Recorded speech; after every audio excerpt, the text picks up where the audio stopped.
Hello everyone, मरु study में आपका स्वागत है। आज हम राजस्थान के अप्रैल माह के अंतिम सप्ताह में घटित करंट विषयों पर चर्चा करेंगे। साथ ही कोरोना वैश्विक महामारी से संबंधित विषयों पर भी चर्चा करेंगे। तो शुरू करते हैं। लास्ट वीक हमने आपसे कुछ क्वेश्चंस पूछे थे। उम्मीद है आपने उसके जवाब ढूंढ लिए होंगे। पहला प्रश्न था, विश्व मलेरिया दिवस तथा विश्व पृथ्वी दिवस कब मनाया गया। हाल ही में ये मलेरिया दिवस 25 अप्रैल को मनाया गया। इसकी जो शुरुआत है 2008 से हुई थी और हमें पता है कि मलेरिया किस के कारण फैलता है। तो ये मादा एनाफिलीज मच्छर के काटने से मलेरिया फैलता है। इसके अलावा विश्व पृथ्वी दिवस यानी वर्ल्ड अर्थ डे कब बनाया गया, 22 अप्रैल को। इसकी शुरुआत 22 अप्रैल 1970 में डेनिस हैस के द्वारा की गई थी। आप ये ध्यान रखिएगा। भाभा परमाणु अनुसंधान केंद्र के वर्तमान में निदेशक कौन है। तो जो भाभा एटॉमिक रिसर्च सेंटर है उसके वर्तमान में निदेशक यानी डायरेक्टर कौन है, डॉक्टर अजीत कुमार मोहंती। एफडीए के वर्तमान में कमिश्नर कौन है। तो फूड एंड ड्रग्स एडमिनिस्ट्रेशन के वर्तमान में जो कमिश्नर है उनका नाम क्या है, स्टीफन हैन। और इस एफडीए का जो हेडक्वार्टर है वो कहाँ है, मैरीलैंड यूएसए। इसका नाम आप ध्यान रखिएगा, ये आने वाले किसी न किसी एग्ज़ाम के अंदर ज़रूर पूछा जाएगा। और एफडीए की जो स्थापना है वो कब हुई थी, 1906 के अंदर यानी 1906 में। कितने राज्यों में स्वयं का हाईकोर्ट नहीं है, इनके नाम बताइए। तो इनके नाम आप ध्यान रखिएगा, अरुणाचल, मिज़ोरम, नागालैंड और गोवा। अरुणाचल, मिज़ोरम और नागालैंड का जो न्यायिक क्षेत्र है वो किसके अंतर्गत आता है, गुवाहाटी हाई कोर्ट में।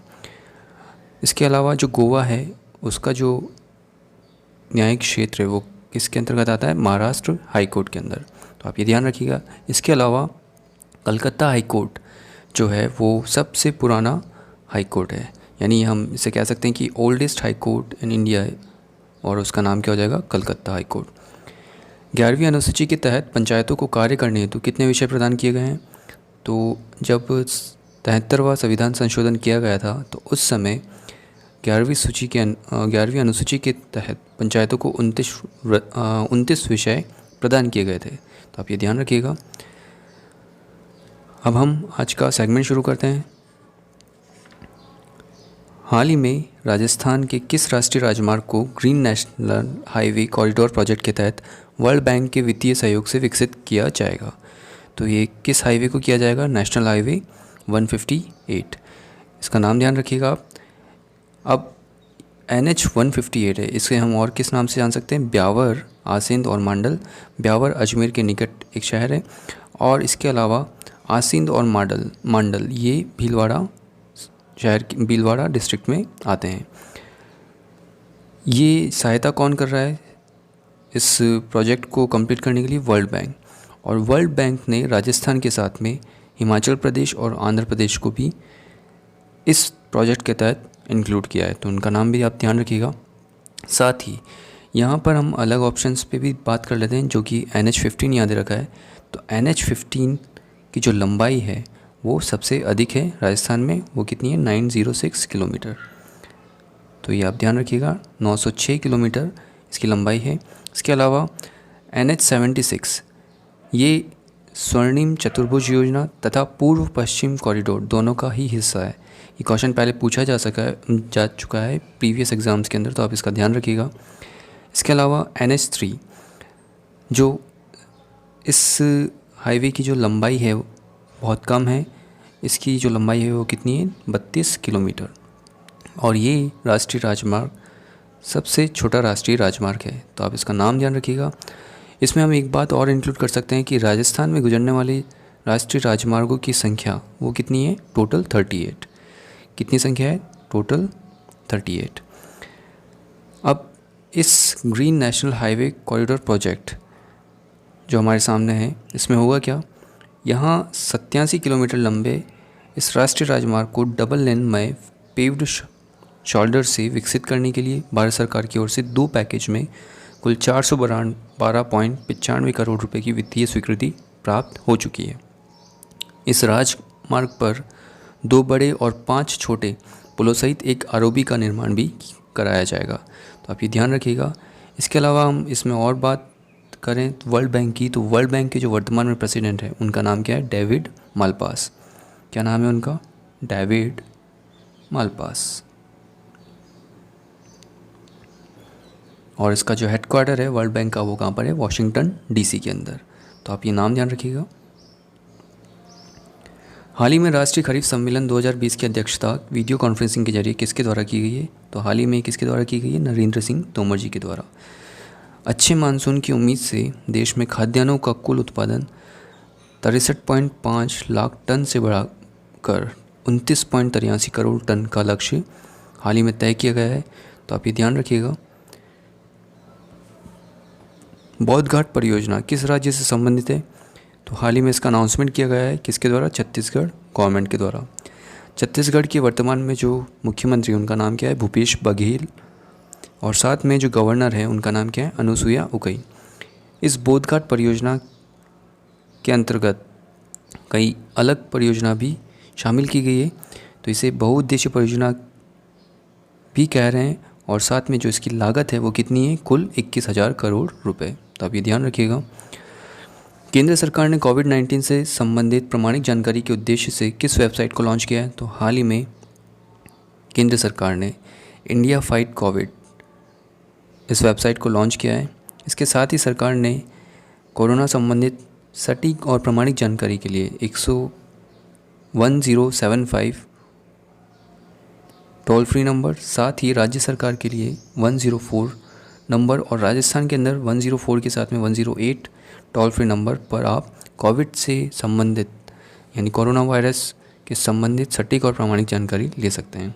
इसके साथ ही प्रधानमंत्री जी ने लोगों को covidwarrior.gov.in से जुड़ने का आह्वान भी किया है ताकि लोकल लेवल पर आपदा प्रबंधन संबंधित प्लान तैयार किया जा सके। इसमें अब तक 1.25 करोड़ लोग जुड़ चुके हैं, तो आप ये ध्यान रख सकते हैं एक्स्ट्रा के अंदर। हाल ही में राजस्थान वित्त विभाग द्वारा माइनिंग उद्योग तथा कमर्शियल ज़मीन पर टैक्स लिया जाएगा। इसमें 10,000 वर्ग मीटर आवंटित भूमि व इससे ज़्यादा भूमि दायरे में आएगी। जहां भूमि पर यूडी या पंचायत टैक्स लगता है वे भूमि मालिक इस दायरे से बाहर होंगे। तो आपको यहाँ ध्यान रखना है कि राजस्थान वित्त विभाग द्वारा अभी एक नोटिस जारी किया गया था जिसमें माइनिंग उद्योग तथा कमर्शियल ज़मीन पर टैक्स लेने का उसमें प्रावधान किया गया था। इसमें कंडीशंस रखी है कि 10,000 वर्ग मीटर आवंटित भूमि व इससे ज़्यादा भूमि पर इसके दायरे में आएगी जिन्हें टैक्स देना पड़ेगा। और जहां भूमि पर यूडी या पंचायत टैक्स लगता है वे भूमि के मालिक इस टैक्स के दायरे से बाहर रहेंगे। तो ये स्टेटमेंट बिल्कुल सही है, आप इसका ध्यान रखिएगा। ग्रीष्मकालीन अवकाश में भी बच्चों को मिड डे मील सामग्री उनके घरों तक नहीं पहुंचाई जाएगी। केंद्र सरकार के एचआरडी मंत्रालय ने इसकी जानकारी दी है। तो ये स्टेटमेंट गलत है। यहाँ पर एक वर्ड जो हमने यहाँ इंक्लूड कर दिया था वो क्या है? नहीं। तो यहाँ क्या आएगा? ग्रीष्म अवकाश में बच्चों को मिड डे मील सामग्री उनके घरों तक पहुँचाई जाएगी। केंद्र सरकार के एचआरडी मंत्रालय ने इसकी जानकारी दी है। नहीं यहाँ पे कट कर लीजिएगा, अदरवाइज़ ये स्टेटमेंट गलत हो जाएगा। हाल ही में 25 अप्रैल को कर्नाटक सहित कई राज्यों में बसवा जयंती मनाई गई, तो ये बिल्कुल सही है। हाल ही में चिड़ी बल्ला फिल्म ने अमेरिका के प्रतिष्ठित ग्लोबल म्यूज़िक अवार्ड में सिल्वर अवार्ड जीता है। इसके डायरेक्टर राधेश्याम पीपलवाला हैं। इसे इंस्पिरेशनल मोटिवेशनल म्यूज़िक और बेस्ट ओरिजिनल स्कोर के लिए ये अवार्ड मिला है। तो ये स्टेटमेंट भी बिल्कुल सही है, तो आप ध्यान रखिएगा इसका। स्पेलिंग बी प्रतियोगिता तृतीय विश्व युद्ध के बाद पहली बार आयोजित नहीं होगी। ये प्रतियोगिता 2021 में कहाँ आयोजित की जाएगी? तो हाल ही में इसकी जो जानकारी है कार्यकारी निदेशक पैगी किम्बले ने दी थी और ये नेक्स्ट ईयर कब कहाँ पर होगी? नेशनल हार्बर मैरीलैंड के अंदर। तो आप ये ध्यान रख सकते हैं। हाल ही में भारतीय रेलवे ने 9,000 हॉर्स पावर इलेक्ट्रिक इंजन का निर्माण कर सफल ट्रायल परीक्षण पास कर लिया है। यह किस संस्था के द्वारा बनाया गया है? तो ये किस संस्था के द्वारा बनाया गया है? चित्रंजन लोकोमोटिव वर्क्स के द्वारा। तो आप ये ध्यान रखिएगा। ये कहाँ पर है? ये वेस्ट बंगाल के अंदर है। इसके अलावा हम दूसरे जो फैक्ट्रीज़ हैं रेलवे की उसके बारे में बात कर लेते हैं। तो डीजल लोकोमोटिव वर्क्स ये वाराणसी में है। इंट्रीगल कोच फैक्ट्री ये चेन्नई में है। व्हील एक्सल प्लांट ये कहाँ है? बेंगलोर के अंदर। वर्तमान में जो चेयरमैन हैं इंडियन रेलवे के, उनका नाम क्या है? वीके यादव। इसे हम पहले भी डिस्कस कर चुके हैं। और जो रेल मंत्रालय है वर्तमान में वो किन के पास है? पीयूष गोयल जी के पास में है, तो इनका नाम भी ध्यान रखिएगा आप।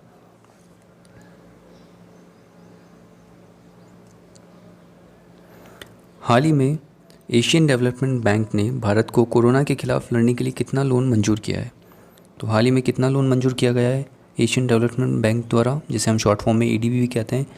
तो ये किया गया है $1.5 बिलियन। एशियन डेवलपमेंट बैंक की अगर हम बात करते हैं तो उसकी स्थापना 1966 के अंदर हुई थी। वर्तमान में जो इसके प्रेसिडेंट हैं, इनका नाम आपको ध्यान रखना है। इनका नाम क्या है? मास्त सुगु। पेन थोड़ा सही नहीं चल रहा है तो आप थोड़ा सा ध्यान रखिएगा। मात्सुगु असाकावा।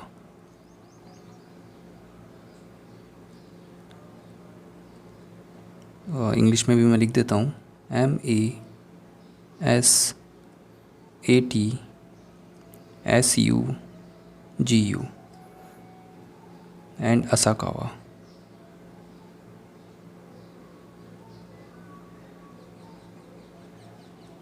तो आप ये नाम ध्यान रखिएगा। इसके अलावा एडीबी करता क्या है? ये जो इसके सदस्य देश हैं उनको लोन प्रोवाइड करता है, जैसे कि इस क्वेश्चन में भी है। इसके अलावा टेक्निकल असिस्टेंट और निवेश में इक्वल अपॉर्चुनिटी और सामाजिक तथा आर्थिक विकास कार्यों में सहयोग प्रदान करता है। वर्तमान में जो एडीबी के टोटल मेंबर हैं उनकी संख्या कितनी है? 68। कितने मेंबर हैं? 68 मेंबर हैं, जिसमें 49 जो हैं वो हैं एशिया से संबंधित और 19 जो हैं उसमें आउटसाइड एशिया से रिलेटेड कंट्रीज़ हैं। तो आप ये ध्यान रखिएगा। आप कमेंट बॉक्स में लिखकर बताइए कि एडीबी का जो हेडक्वार्टर है वो कहाँ स्थित है। हाल ही में संक्रमितों की इम्यूनिटी बढ़ाने हेतु कप्सूर काढ़े का वितरण करने की तमिलनाडु सरकार ने घोषणा की है। किस योजना के तहत यह 1 लाख लोगों को मुफ्त दिया जाएगा? तो हाल ही में तमिलनाडु सरकार ने इसकी घोषणा की है और किस योजना के तहत 1 लाख लोगों को ये काढ़ा दिया जाएगा मुफ्त में? तो ये है आरोग्यम योजना के द्वारा। तमिलनाडु सरकार ने सिद्धा चिकित्सकों द्वारा अनुशंसित कप्सूर व नीलवेंबू काढ़े के प्रयोग की अनुमति दी है। कप्सूर काढ़ा निमोनिया में असरकारी होता है, तो आप ये ध्यान रखिएगा। इसके अलावा जो तमिलनाडु में वर्तमान में मुख्यमंत्री, उनका नाम क्या है? एडापड़ी के पल्लवन स्वामी। और जो गवर्नर है उनका नाम क्या है? बनवारी लाल पुरोहित।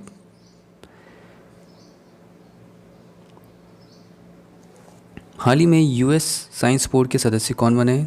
तो वर्तमान में यूएस साइंस बोर्ड के सदस्य किन्हें बनाया गया है? सुदर्शन बाबूजी को। इसके अलावा इसमें कुछ ऑप्शंस और दे रखे हैं, जैसे माइक पोम्पियो और एंथोनी एस फॉकी। इनके बारे में बात कर लेते हैं। माइक पोम्पियो जो है वो यूनाइटेड स्टेट ऑफ अमेरिका के सेक्रेटरी ऑफ स्टेट हैं। इसके अलावा एंथोनी एस फॉकी, आपने हाल ही में देखा होगा कि जब डोनाल्ड ट्रंप की न्यूज़ ब्रीफिंग होती है तो अक्सर ये उस न्यूज़ ब्रीफिंग में दिखाई देते हैं। इनका नाम क्या है? Anthony S Fauci. ये एक अमेरिकन फिजिशियन है, साथ ही national institute of allergy and infectious diseases NIAID national institute of allergy and infectious diseases के ये क्या हैं? डायरेक्टर हैं। तो इनका नाम ध्यान रखिएगा। सुदर्शन बाबू को ये जो सदस्य बनाया गया है यूएस साइंस बोर्ड का, वो 6 साल के लिए इनको नियुक्त किया गया है। इन्होंने आईआईटी मद्रास से मास्टर्स की थी और कैम्ब्रिज यूनिवर्सिटी से इन्होंने पीएचडी की थी, तो इनका नाम ध्यान रखिएगा।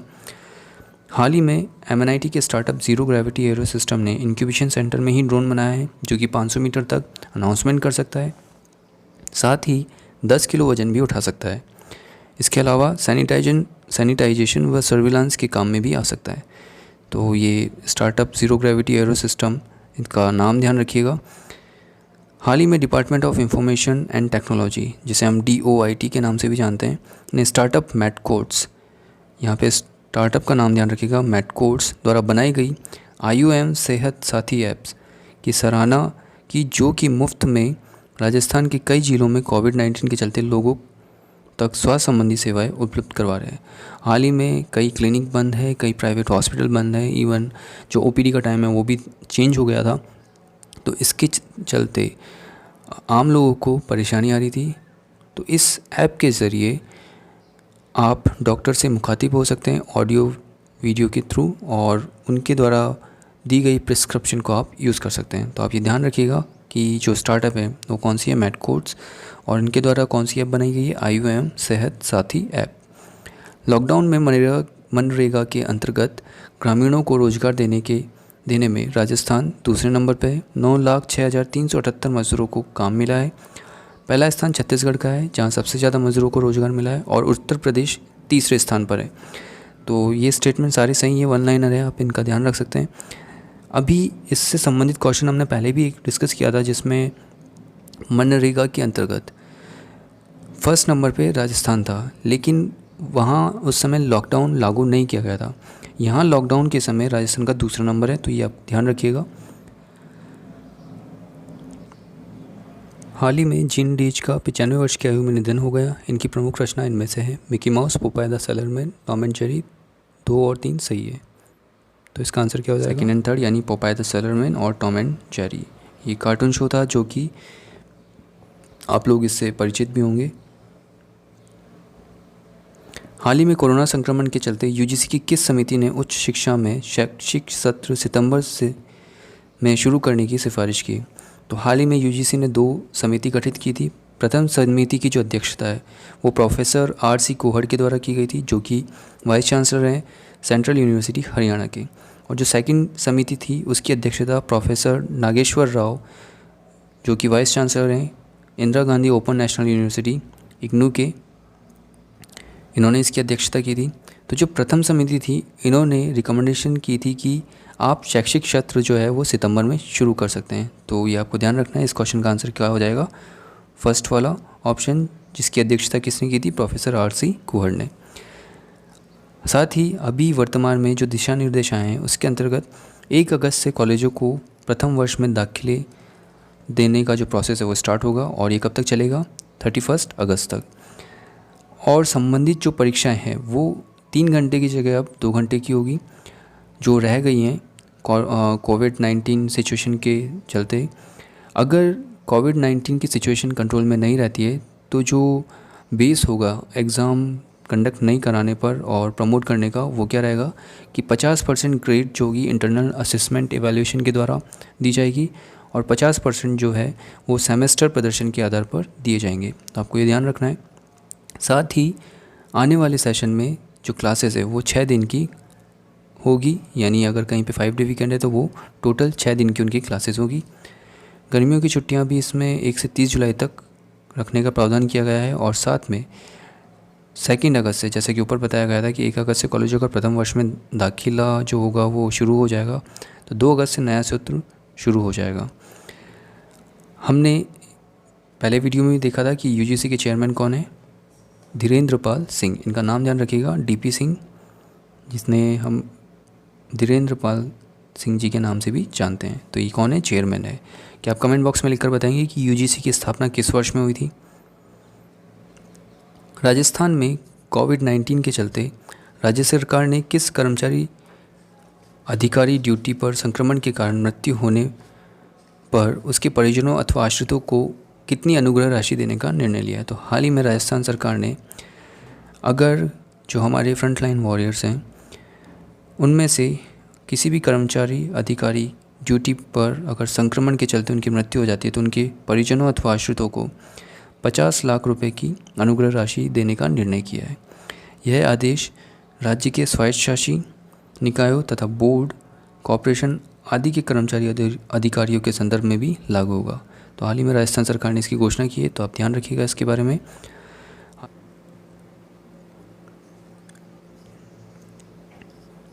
हाल ही में संयुक्त राष्ट्र में भारत के नए स्थायी प्रतिनिधि के रूप में किसे नियुक्त किया गया है?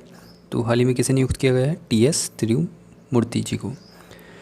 ये किसका स्थान लेंगे? ये लेंगे सैयद अकरुद्दीन का स्थान लेंगे, जो कि वर्तमान में हमारे प्रतिनिधि थे, और अभी कौन बनेगा इनकी जगह? TS तिरुमूर्ति जी। इसके अलावा अलग जो ऑप्शंस हैं उन पर भी हम ध्यान देते हैं। हरदीप सिंह पुरी ये भी इस पद पर रह चुके हैं। इसके अलावा विजया लक्ष्मी पंडित, इनका नाम आप ध्यान रखिएगा।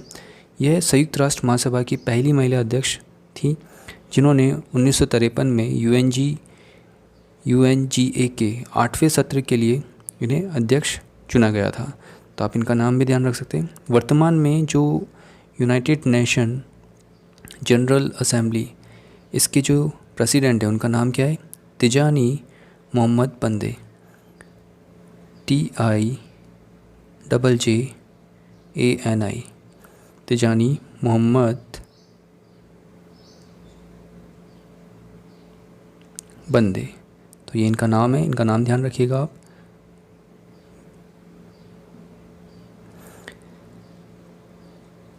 प्रदेश के IT विभाग ने कौन सा ऐप विकसित किया है जिसमें लोगों को अपनी ज़रूरत के किराने के सामान को खरीदने के लिए कॉलोनी मोहल्ले की दुकान पर अब जाने की ज़रूरत नहीं होगी? तो हाल ही में ये कौन सा ऐप लॉन्च किया गया है IT विभाग द्वारा?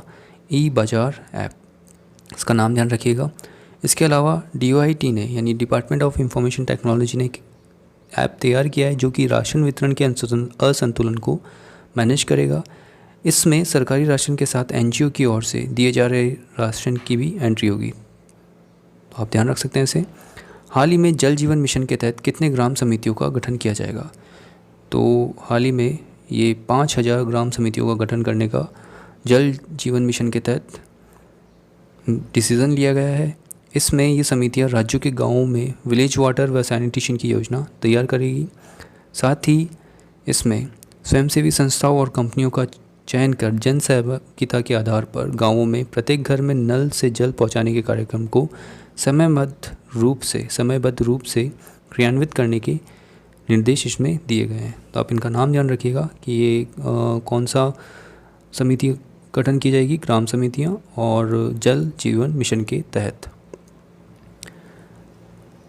हाल ही में इरफान खान जो कि फिल्मी अभिनेता है, इनका निधन हो गया था और ये राजस्थान से बिलोंग करते हैं। तो आप यहाँ ध्यान देख सकते हैं कि जयपुर के पठान परिवार में 7 जनवरी 1967 को इनका जन्म हुआ था।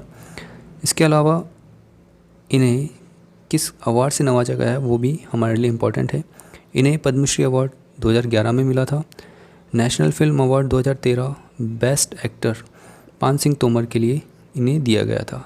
साथ ही Asian film award for best actor in the movie lunch box 2014 में इन्हें दिया गया था।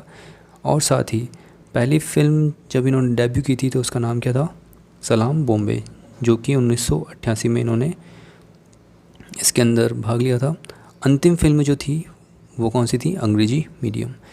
तो आप ये ध्यान रख सकते हैं इरफान खान के बारे में, ये छोटी सी डिटेल थी।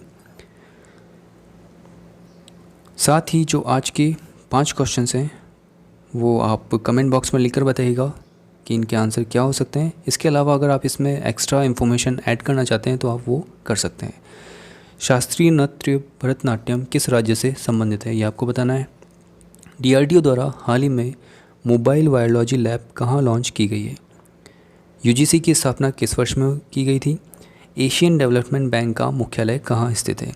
और राष्ट्रीय फिल्म अवार्ड के बेस्ट चाइल्ड आर्टिस्ट के खिताब से 1971 में किसे नवाजा गया था? तो आपको ये ध्यान रखना है कि यहाँ हमने बात करी किसकी? 1971 की, हाल की नहीं, 1971 की। तो आपको इसके बारे में बताना है। इसके साथ ही हम ये वीडियो यहीं समाप्त करते हैं। नेक्स्ट वीडियो में हम मई के सप्ताह 1 और सप्ताह 2 को एक साथ कवर करेंगे। इसके अलावा अगर आपको ये कंटेंट अच्छा लगा है तो इसे लाइक कीजिए, अपने फ्रेंड्स के साथ में शेयर कीजिए तथा नेक्स्ट वीडियो के नोटिफिकेशन पाने के लिए हमारे चैनल मारू स्टडी को सब्सक्राइब कीजिए और बेल आइकन को प्रेस करना ना भूलें। अगर इस वीडियो से संबंधित कोई जानकारी आप देना चाहते हैं तो आप नीचे कमेंट बॉक्स में लिखकर हमें बता सकते हैं। तो मिलते हैं हम नेक्स्ट वीडियो में, तब तक के लिए पीस आउट।